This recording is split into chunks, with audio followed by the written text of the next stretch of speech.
सभी को राम राम, बड़ों को प्रणाम। कार्तिक मास का तीसरा अध्याय का पाठ। सत्यभामा जी बोली, हे भगवान, आप काल स्वरूप हैं और काल के संपूर्ण भाग समान हैं, तब फिर कार्तिक मास ही क्यों श्रेष्ठ है? हे देव, सब तिथियों में एकादशी और सब महीनों में कार्तिक का महीना ही आपको प्रिय क्यों है? श्री कृष्ण जी बोले, हे कांते, तुमने बहुत अच्छा प्रश्न किया। एकाग्रचित होकर बेन के पुत्र पृथु और महर्षि नारद का संवाद सुनो।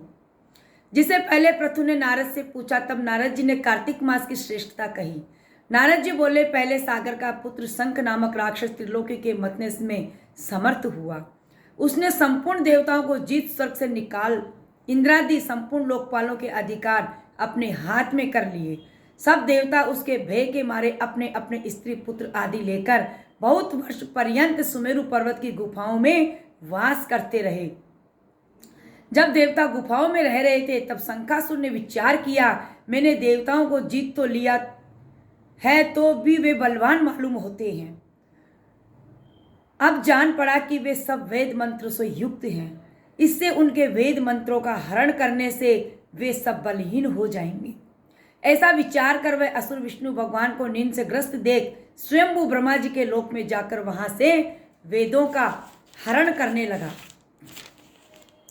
निकाल कर चलने को तत्पर हुआ। तब वे उसके भय के मारे यज्ञ के मंत्र और बीजों समेत जल में प्रवेश कर गए।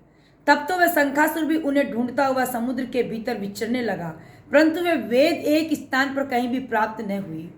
पीछे से ब्रह्मा जी सब देवताओं को संग में ले और पूजा के साथ सामग्री इकट्ठी कर वैकुंठ में विष्णु भगवान की शरण में गए। वहां उनके जगने से निमित्त सब देवता गाने बजाने लगे और गंध धूप बार बार देने लगे। उनकी भक्ति से संतुष्ट होकर भगवान ने नेत्र खोले। तब सब देवताओं ने विष्णु भगवान के दर्शन किए और षोडशोपचार से पूजा करके दंडवत पृथ्वी पर गिर पड़े।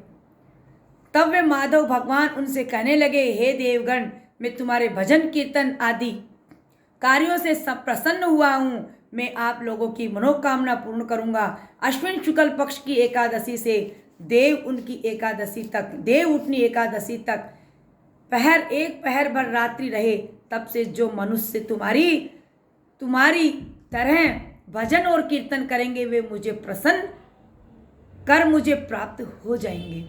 शंखासुर जिन वेदों को हर लाया है, वे सब जल में स्थित है। शंखासुर जिन वेदों को हर लाया है, वह सब जल में स्थित है। उन्हें मैं शंखासुर को मारकर लाऊंगा। अब से बीज मंत्र समेत सब वेद प्रतिवर्ष कार्तिक के महीने में सदा जल में निवास करेंगे। मत्स्य रूप धारण कर मैं जल में जाता हूँ। तुम संपूर्ण मनुष्यों, संपूर्ण मुनियों को लेकर संग आओ। इस लोक में जो अच्छे मनुष्य प्रातःकाल स्नान करते हैं, वे निश्चय अक्षत स्नान के फल को प्राप्त हो जाते हैं।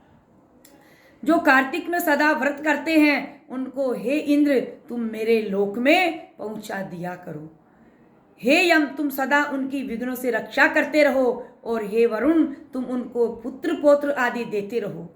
हे कुबेर, तुम उनकी धन वृद्धि करो, जिससे ये मेरा रूप धारण कर साक्षात जीवन मुक्त हो जाएं। और हे अन्य देवता, जो जन्म से मरण तक उन बातों को धारण करते हैं, वे तुम्हारे द्वारा भी पूज्य हैं। जैसे तुमने मुझे एकादशी को जगाया है, इसलिए ये तिथि सदा मनाने योग्य रहती है।